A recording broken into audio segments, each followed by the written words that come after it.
nosotros estudiar la palabra de Dios en esta mañana y queremos que la palabra tenga espacio en nuestros corazones. Amén. Nosotros tenemos el gran desafío de dar seguimiento a nuestra serie en Efesios. ¿Por qué digo gran desafío? Porque algunos no han podido aprovechar la primera parte de esta serie, que es imprescindible para entender la segunda. Nadie empieza a asistir a una película desde la mitad, ¿cierto? O sea, no la entiendes bien. Por eso, para que podamos disfrutar de este contenido, es importante que si usted no estuvo acá, estaba viajando de vacaciones, no sé, revise los sermones anteriores para que puedas entender de qué manera el apóstol va a tratar esos temas aquí. Hoy día vamos a hablar sobre unidad, la unidad de la iglesia. La unidad es un tema bonito, ¿no? A todos nos gusta hablar sobre la unidad. Pero fíjate que todos admiran la unidad, pero construir unidad cuesta. Porque nosotros somos desunidos con nosotros mismos, ¿sí o no? Si usted nunca tuvo problema ahí contigo mismo, en tu propio matrimonio, que son una sola carne, imagínate con un grupo de gente que ni somos una sola carne, ni siquiera somos sangre, porque a los hermanos de sangre uno a veces los soporta porque es obligado, ¿cierto? A veces no, a veces sí, muchas veces, pero la unidad es un tema difícil. Es difícil en la iglesia, es difícil en la familia, es difícil en distintas instancias. Y fíjate que en la iglesia nosotros tenemos esos dos tipos de personas: los que contribuyen para la unidad y los que contribuyen para la desunidad. No seas este segundo tipo de personas, ¿ok? Nosotros estamos como Iglesia Pródigo comenzando como iglesia, naciendo. Y enfrentaremos muchos desafíos. La iglesia evangélica ha enfrentado muchos desafíos en cuanto a la unidad dentro de su congregación. ¿Por qué? Porque construir unidad es difícil. Construir unidad no es algo que sale así como que hagamos un retiro y todos vamos a salir así como unidos juntos, cantando juntos de la mano.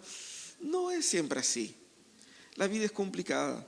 Nuestro corazón es engañoso. Y por lo tanto tenemos que tomar en serio la tarea de construir unidad. Fíjate que la unidad se establece aquí en esta parte de la carta por una razón específica. Pablo habla en la primera parte de nuestra identidad y comienza la parte práctica hablando de unidad. ¿Por qué? ¿Por qué? Yo tengo que tener esa respuesta para entender qué me está diciendo Pablo aquí, porque si no voy a quedar con la unidad como un tema genérico que está en el aire, que, qué bonito. Cuando yo entiendo la unidad en el contexto en el que el apóstol Pablo trata aquí, yo puedo tener una comprensión mucho más profunda, no solamente del evangelio, no solamente de lo que Dios espera de la iglesia, pero también de cómo esa unidad se debe vivir. Primero, porque hay ideas utópicas en nuestra mente sobre cómo debe ser unida la iglesia. ¿Sí o no? Uno muchas veces tiene una idea que no es realista y espera que la iglesia cumpla sus ideas utópicas, y no es así que funciona. También a veces nosotros estamos tan enroscados en nuestro propio pecado que ni siquiera nos damos cuenta de que somos un elemento desagregador para la comunidad y queremos forjar la comunidad a nuestra propia manera. ¿Por qué el apóstol Pablo está hablando sobre unidad acá? Porque en la gran historia de Dios existe una función para la iglesia. ¿Cuál es la función de la iglesia en el plan de redención? La función de la iglesia en el plan de redención es ser hoy esa comunidad, un símbolo, una marca, un adelanto de esta comunidad que Cristo construirá en la eternidad. Por lo tanto, se habla mucho en nuestros días sobre la constitución, sobre la nación, sobre las peleas y la unidad en el país, sobre el futuro de la nación, sobre el futuro de las naciones. Y fíjate que, vuelvo a repetir, La iglesia es la esperanza de este país. La iglesia es la esperanza del mundo. Y no estoy siendo agrandado, exagerado. ¿Por qué? Es la palabra que dice eso.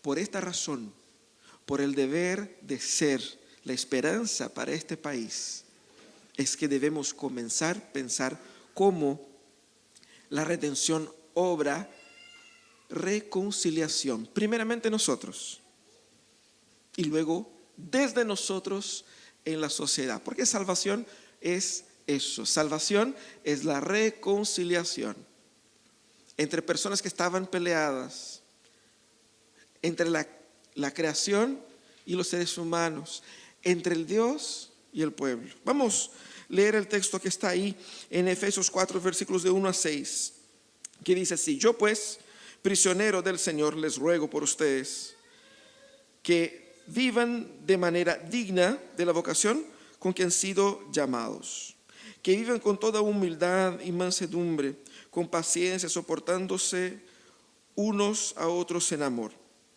esforzándose por preservar la unidad del Espíritu en el vínculo de la paz. Hay un solo cuerpo y un solo Espíritu, así como también ustedes fueron llamados en una misma esperanza de su vocación, un solo Señor, una sola fe y un solo bautismo, un solo Dios y Padre de todos, que está por sobre todos, por todos y en todos. ¿Cómo nosotros construimos la unidad? ¿Cómo pasamos de ser una idea bonita para hacer algo ya? Tómeme en serio, ¿cómo se hace eso? ¿Cómo efectivamente nos unimos acá? Eso es lo que Pablo quiere mostrar aquí en ese capítulo.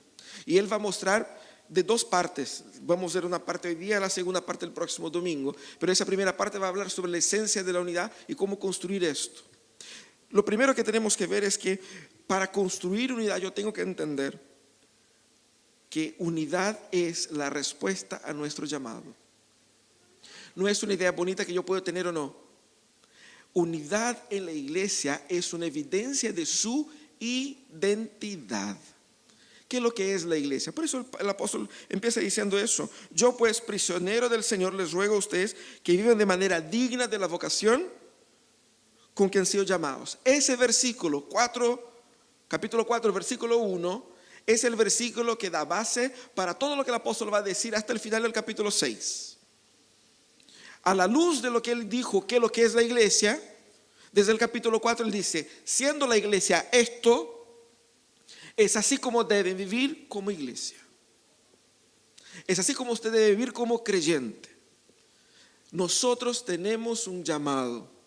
Y ese llamado comienza a experimentarse por medio de la expresión de la unidad del cuerpo. Fíjate que Pablo va a conectar, ¿cierto?, el evangelio que él explicó el capítulo 1 a 3 con esto. Y él comienza, yo prisionero. ¿Por qué? ¿Por qué él comienza así, yo prisionero? Parece que Pablo quiere echarse flores, ¿no? Pucha, que estoy sufriendo, mira aquí, yo prisionero. ¿Por qué Pablo dice eso?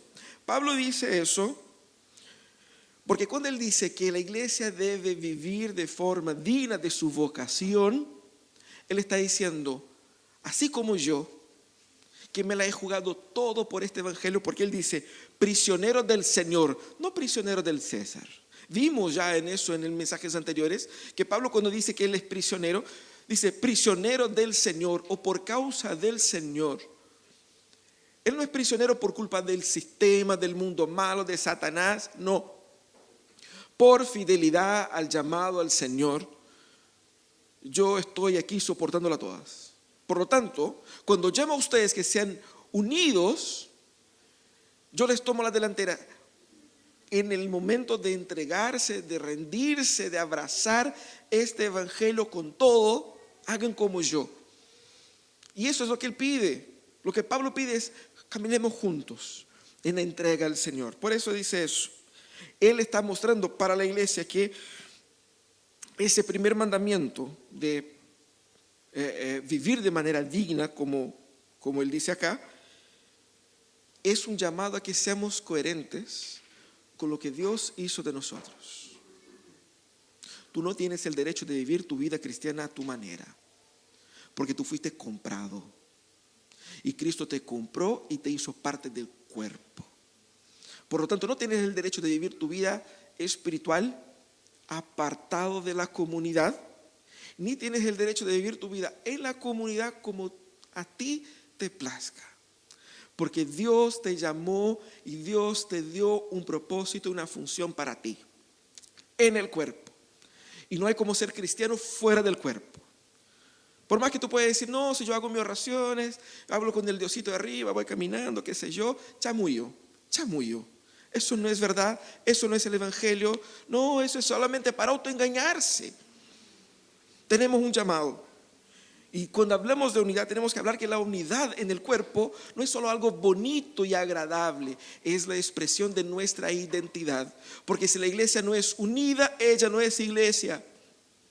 Les comentaba ya en la granja, en el retiro, que si nosotros, Jesucristo, en una de las oraciones más importantes, incluso una larga oración que fue registrada ahí en Juan, cuando Él pide por nosotros, lo primero que pide es que seamos uno, así como Él y el Padre son uno, para que al ver a nosotros, ellos crean en Cristo. Fíjate cómo es importante el tema de la unidad, ¿cierto? ¿Cuál es nuestro llamado? Porque somos llamados aquí a, como dice Pablo, a que vivamos de manera digna de nuestra vocación. ¿Cuál es? Ser colaboradores de Dios en la reconciliación de todas las cosas. Colaboradores de Dios. Eso no es menor. Ese es un gran desafío. ¿Cómo colaboramos con Dios en la redención de todas las cosas? Y eso es lo que Él va a decir, comenzando por la unidad. Fíjate que la gloria de la iglesia y el llamado de la iglesia, el propósito de la iglesia es ser luz para las naciones. Estaremos fallando a Valparaíso, estaremos fallando a Chile si nosotros no luchamos por nuestra unidad, para que a raíz de nuestra unidad como comunidad local podamos reflejar la gloria de Dios. ¿De qué manera? Mostrando que ¿qué es lo que hace Cristo? Cristo une a los que no quieren estar unidos, rompe la barrera que separa ricos de pobres, grandes y pequeños, niños y adultos. Cristo une a todos y nos une con nuestro Creador. Cristo restaura matrimonios, restaurando la unidad en el matrimonio. Cristo restaura el vínculo paternal, maternal perdido, destruido. Cristo restaura la unidad psíquica y emocional de uno con uno mismo. Cristo reúne y restaura todas las cosas. Y la iglesia es la evidencia de eso, es la muestra de eso, es la proclamación de eso. Luchar por la unidad aquí es un ejercicio misional profundo y está en la esencia de nuestra identidad. Por lo tanto, la unidad es muy importante y tenemos que entender desde la perspectiva de nuestro llamado. Pero el apóstol Pablo pone un poquito más de carne aquí, un poquito más de detalle, ¿cierto? Para que entendamos ya, ok, ¿cómo lo hacemos? Desarrollando habilidades que construyen la unidad. Porque para desunir es fácil, ¿cierto? Para armarse la pelea, así. Pero para construir es difícil. Y él va a dar aquí una serie de características. Él dice que vivan con toda humildad. Yo estoy ocupando hoy día el texto de la Biblia de las Américas, de la Nueva Biblia de las Américas, que es un poco más claro, pero ustedes pueden ver en sus Biblias también. Que vivan con toda humildad y mansedumbre, con paciencia, soportándose unos a otros en amor, esforzándose en preservar la unidad del espíritu, el vínculo de la paz. Él hace una breve lista, pocas características acá, pero siendo bien objetivo en cómo debemos luchar para preservar la unidad. Primeramente, todo comienza con humildad. La humildad es la actitud de la persona que no se ve como superior en relación a los demás. Y eso es muy importante en esta carta del apóstol Pablo. Porque en el capítulo 5, versículo 21, la clave y el corazón de toda la parte práctica es que nosotros tomemos al otro como superiores a nosotros mismos. Y ahí cuando va a hablar de la relación marido y mujer, la relación padre-hijo, la relación con los funcionarios y jefes, la relación con la sociedad, está en base a esta lógica. La idea de la humildad, de considerar el otro como superior a uno mismo. Hoy día nosotros confundimos humildad con pobreza, ¿cierto? La persona es muy humilde porque tiene ropas así como viejas, no tiene plata, es humilde. Humildad no tiene nada que ver con plata, es una postura del corazón. Humildad es la comprensión de que yo primero. Lo opuesto, ¿no? La falta de humildad es la comprensión de que yo voy primero. Y eso es una lucha profunda interna en nuestros corazones.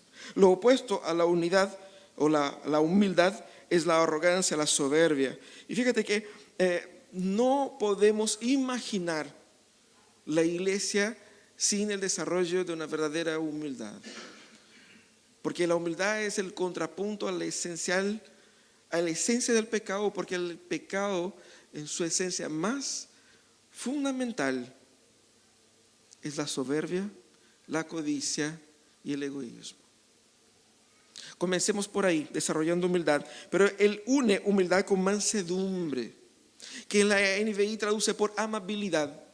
Fíjate que Jesucristo también utilizó esas dos palabras para referirse a sí mismo, cuando él dijo que tome mi yugo, yo que soy manso y humilde de corazón. ¿Qué significa mansedumbre? Uno asume que el manso, no el menso, el manso es una persona que, como le decimos en Brasil, tiene sangre de cucaracha, ¿cierto? Tú le puedes hacer lo que quieras, lo puedes pisotear, lo puedes humillar, lo puedes subir y bajar. Esa persona no tiene autovalor, no se valora, no se da el respeto. Pero no es eso. Seguramente no es eso, porque Jesús dijo, yo soy manso. ¿Qué significa eso? La mansedumbre es una actitud de ser amable y cortés hacia los demás.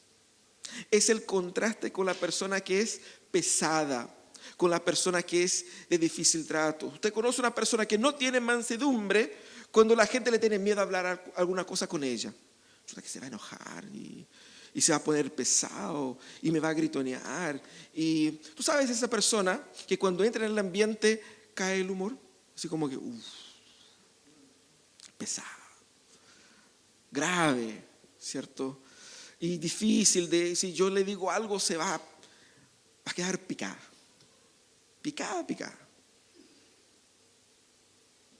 La mansedumbre es la característica que nos permite ser personas leves, accesibles al otro. De que me pueden decir, yo no voy a explotar en mis emociones, ni le voy a gritonear y tratar mal y ponerme grave y dar un show. Es la empatía puesta en práctica. No se imagina, mira, una persona que no es mansa, es un elemento de peleas y de separación. Nadie quiere estar interactuando mucho con esa persona porque en cualquier momento va a explotar en sus manos. Por lo tanto, Pablo dice, sean humildes y sean mansos. Desarrollen mansedumbre.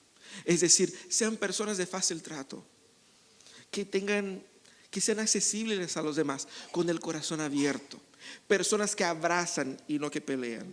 Eso es lo que está hablando el apóstol Pablo. También dice que debemos ser pacientes. Vaya que ahí nos cuesta, ¿no? Hasta aquí está bien, bueno, humilde, manso, pero paciente me cuesta, porque uno es sumamente paciente con uno mismo. Uno es tan paciente con sus propios pecados, porque uno siempre dice, no, si mañana sí, ¿cierto? No, si mañana, no, si después yo me la arreglo. Pero paciente con el otro es una lucha. Es una lucha constante. Porque uno va a decir, pero ¿cómo? Si ya una, dos, tres veces, todas las veces tengo que decir lo mismo. La paciencia es saber y querer esperar. Saber esperar y querer esperar el ritmo de otra persona. Es el constante ejercicio de la humildad. El paciente es aquel que no busca vengarse o vindicarse a cualquier rato. Aquel que persevera incluso cuando se ve frustrado en sus intentos. El paciente es aquel que no desiste de los demás. Nosotros, ¿cuán prontamente desistimos de las personas? No, si eso ya no hay caso. Y fíjate que muchas veces nuestra impaciencia hace con que andemos así. Tenemos una amistad, un vínculo, y de repente pasa algo, no, se sabe que ya moriste para mí, y se va. Eso funciona con relaciones, eso funciona con trabajo, eso funciona con iglesia, eso funciona incluso con matrimonios. La impaciencia es la exigencia de que todo sea en mi tiempo. Y el paciente es aquel que sabe trabajar en el tiempo del otro. Es la humildad, la empatía en acción. Pablo también dice que esa paciencia debe ser vista soportándose unos a otros. Y es más difícil soportar a la gente que es pesada, ¿no? Es más difícil. La gente con la cual tenemos diferencias. Todos tenemos diferencias. Jesús no nos dijo que amemos a los amables. Jesús dijo que amemos a todos. Y no todos son amables. Hay gente que es cuática, hay gente que es difícil, hay gente que es rara, que uno no le entiende. ¿Qué piensa? ¿Cómo vive? ¿Por qué haces eso? Hay gente que tiene traumas, hay gente que tiene luchas que nosotros desconocemos, pero esos traumas, esas luchas, esos pecados son la causa de sus actitudes. Pero tú no sabes la lucha, el trauma, ni el pecado con el cual esa persona está lidiando en su vida, en su corazón. Por lo tanto, tenemos que aprender a soportar. Pero el apóstol Pablo pone incluso esa expresión aquí en gerundio, que es un verbo que da la idea de continuidad, soportando constantemente, viviendo en dar apoyo, dar soporte. Es lo opuesto, qué interesante, ¿no? Eso es lo opuesto a lo que dijo Caín en el Génesis 4, cuando él había matado a su hermano, porque su hermano había sido mejor que él. Él había matado a su hermano y el Señor le buscó y dijo: oye, Caín, ¿y dónde anda Abel? ¿Y qué sé yo? ¿Soy ahora yo tutor de mi hermano? ¿Tengo que andar cuidando a mi hermano ahora? Así de pesado. Pesado. Amabilidad, cero. ¿Cierto? Homicida, comienza por ahí. Humilde, cero. Amabilidad, cero. Y esa expresión es fantástica. Dice: ¿acaso soy yo el que debe cuidar a mi hermano? ¿Cuántas veces nosotros actuamos así? ¿Acaso soy yo tutor de mi hermano? Y la Biblia dice: sí, sí. Somos un cuerpo. Y en un cuerpo todos están responsables por todos, de una u otra manera. Por lo tanto, soportar unos a otros es lo que nos hace permitir dar alegría a los que están entristecidos, paz a los que están agobiados, dirección a los que están distraídos. Porque aquí tampoco la idea es así como que ya no importa lo que la gente haga, hay que soportarlas igual.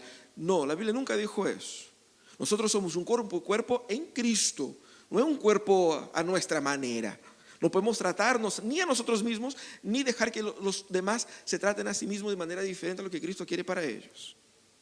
¿Por qué? Y él termina acá con eso: soportando unos a otros en amor. Amor es la palabra que da el fundamento para todas esas actitudes: humildad, mansedumbre, paciencia, soporte en amor. ¿Por qué? Porque apunta hacia la forma como yo debo hacer estas cosas. Porque uno puede ser, y sabemos que eso es así, uno puede ser humilde casuísticamente, porque le conviene. Hay gente que es tan humilde y paciente en el trabajo, claro, porque si no lo echan, ¿cierto? Uno trata al jefe con tanta amabilidad, ¿cierto? Y tú sabes, tú conoces gente que es pesada. Pero cuando viene un cliente: hola, ¿cómo está? Cambia la voz, ¿cierto? cambia la voz. Y uno dice, ¿y quién es esa persona acá? Es una amabilidad de apariencia, es una paciencia de apariencia, es una supuesta humildad que es simplemente funcional. No podemos construir una comunidad con apariencias. Nosotros somos lo que somos y la iglesia lidia con lo que somos. Por lo tanto, cuando habla en amor, está hablando exactamente en que esas actitudes que yo debo tener, debo tenerlas de forma genuina. Debo amar a la gente a la cual yo estoy soportando. Ay, pero yo no amo. Claro que no. Eso es parte del proceso de santificación, trabajando en nuestro corazón para que podamos aprender a amar a quienes nosotros todavía no amamos. Por eso tenemos que conocernos. Porque no vas a amar un número, un nombre, amas a personas con las cuales se relacionan entre sí. Necesitas relación, porque sin relación no hay iglesia, porque sin relación no hay amor, y sin amor no puedes demostrar toda la humildad que Dios puso en su corazón, toda la paciencia, toda la mansedumbre. Y el apóstol en el versículo siguiente, el versículo 3 dice: nosotros debemos de estar determinados. Nosotros debemos poner intencionalidad a esta acción. ¿Por qué? Porque si bien la unidad es obra del Espíritu, dice, debemos luchar o perseverar por mantener la unidad del Espíritu. El Espíritu obra unidad. Y uno piensa, bueno, obra del Espíritu, el que se la arregle con ese grupo de gente. Porque yo lavo mis manos. ¿Cierto? No podemos decir eso. No podemos y no debemos decir eso. Eso no es iglesia. ¿Qué es lo que dice el apóstol Pablo? La unidad se construye de forma intencional. Perseverar por mantener esa unidad. Mantener eso que el Espíritu está trabajando, que el Espíritu está obrando. Y eso es clave para entender cuál es la función del Espíritu con nosotros. El Espíritu nos llama a la unidad, pero nos llama a que, oye, mijito, trabaje, ¿ya? No piensa que todo va a caer del cielo y que tú no tienes que hacer nada. No, tienes que perseverar, luchar por construir esa unidad. Y es interesante porque no se da mágicamente. Quisiéramos que fuera así. Quisiéramos llegar a una comunidad donde todos se tratan tan bien. Ahí quiero estar, ¿cierto? Pero no es así que funciona. La unidad se construye.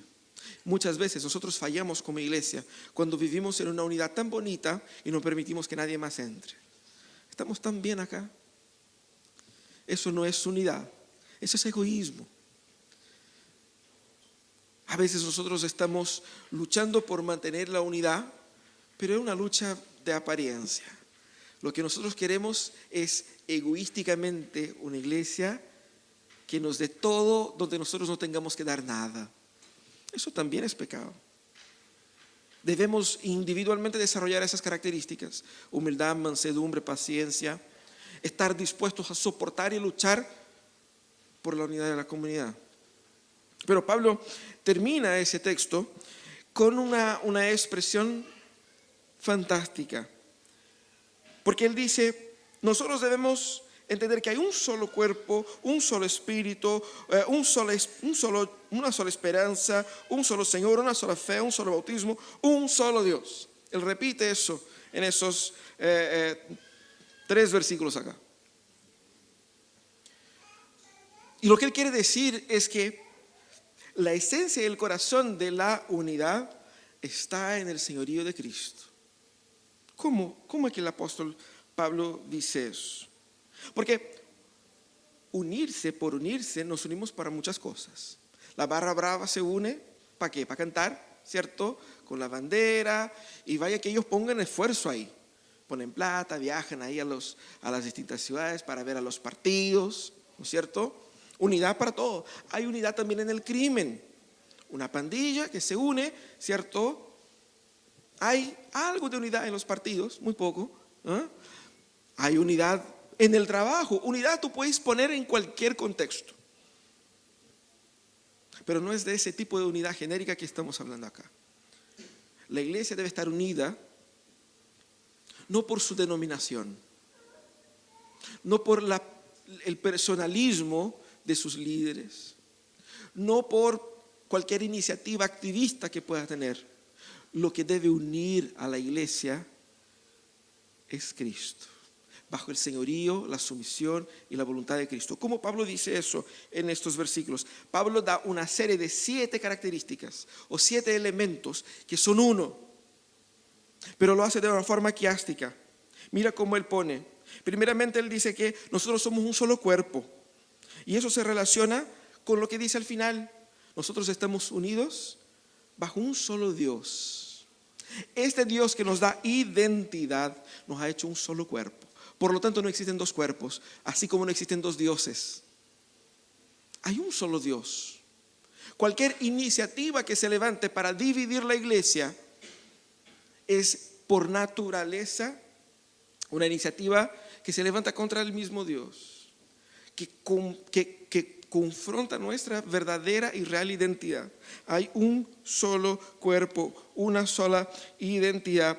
También nosotros somos llamados a entender que hay un solo espíritu y un solo bautismo.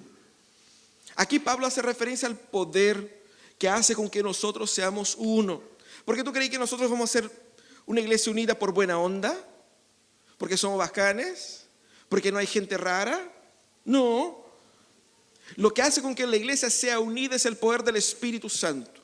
En la medida en que el Espíritu Santo llena sus vidas, en la medida en que ustedes crecen en santidad, la humildad crece, la paciencia crece, la mansedumbre crece, y disminuye el orgullo, disminuye el egoísmo, disminuye el antropocentrismo. Por lo tanto, es el poder del Espíritu Santo trabajando en nosotros individualmente y en nosotros colectivamente. Y ese bautismo hace referencia a esa experiencia de haber ya disfrutado de la plenitud del Espíritu Santo de Dios. Nosotros estamos bajo un mismo espíritu, el mismo poder que resucitó. Pablo dijo eso, que resucitó a Cristo de los muertos, es el que obra en ti hoy para ayudarte a vencer tu propio orgullo. ¿Es pequeño ese poder? Para nada. El mismo poder. Pablo también hace referencia a una misma esperanza, que es la misma fe que nosotros compartimos acá. Aquí es donde las iglesias muchas veces se dividen, porque levantan la bandera de que no, yo tengo el evangelio más evangelio que el evangelio del otro. Yo soy el más cristiano que el Cristo mismo. Yo soy el más santo que la misma santidad. Aquí el Espíritu Santo nació conmigo. Y el otro no es tan perfecto como yo. O de repente, no, es que esos son muy cuáticos, son muy legalistas, son muy literales, y se ponen a pelear ahí. Pablo da duro en esta carta y en otras cartas con relación a los distintos supuestos evangelios. Hay un solo evangelio, hay una sola verdad, es esa verdad la que nos une.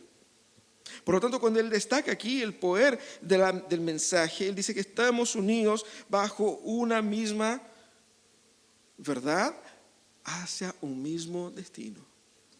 Eso es lo que efectivamente y finalmente nos une. Pero en el centro de ese quiasmo está el Señor. Hay un solo Señor. Este Señor no es César. Ese es el Señor que pone en orden la casa. ¿Quién establece la unidad? No somos solo nosotros. Nosotros debemos buscar la unidad por obediencia al señorío de Cristo, por obediencia a la voluntad de Cristo, por sumisión a la soberanía y al gobierno de Cristo. Si nosotros no nos sometemos a Cristo, pasaremos a ser elementos de división. Y las divisiones comienzan ahí. Uno inventa la excusa que quiere. No, que esa iglesia anda con los masones. No, que esa iglesia se pusieron liberales. No, que esos son pentecostales. O que esos son carismáticos. O que esos son neocalvinistas. No, inventan cualquier tontera para poder armar su propio reino. A veces uno quiere tanto que la iglesia sea como uno, quiere tanto ser el Señor de la iglesia, que la divide para tener su propio feudo. Nosotros somos llamados a reconocer que la unidad de la iglesia, ella subsiste bajo la sumisión de sus miembros al gobierno total de Cristo. y la lealtad en el corazón es lo que nos hace ser elementos de unidad. Cuando nuestra lealtad no es total y absoluta a Cristo, cuando traemos nuestros ídolos para la comunidad, la iglesia empieza a separarse. Rompa los ídolos en tu corazón. Rompa la lealtad que pueda tener a cualquier otra cosa en tu corazón. Entienda a Cristo como el centro, el motor, la causa de lo que nos hace uno, de lo que nos da identidad. Nosotros debemos someternos a Cristo como el centro de nuestra unidad. Pero entienda, la unidad es más que una idea bonita. Salgamos de acá luchando por la unidad de nuestra iglesia. No solamente la iglesia presbiteriana, la iglesia pródigo. La unidad de la iglesia de Cristo. Uno piensa muchas veces la unidad institucionalmente, para que se hagan eventos de unidad. Eventos no producen unidad. ¿Sabe lo que produce unidad? Vida santa. Un corazón transformado. ¿Viste lo que dijo Pablo? Pablo no nombró ningún evento. Hagan grandes eventos con juegos y comida que la gente se va a unir. Seguramente usted ya peleó por comida en su familia, yo sé. Con mis hermanos nosotros ganábamos ahí los chocolates. Cada uno ganaba uno, pero uno se comía el suyo primero y el otro guardaba, ¿cierto? Y de repente, oye, ¿comiste lo mío? No, comí lo mío. Y se pelea por comida. Comida no provee unidad. Es el corazón.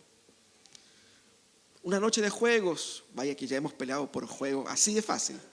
Así de fácil. No, muy fácil. Eventos no producen unidad. Retiro ayuda.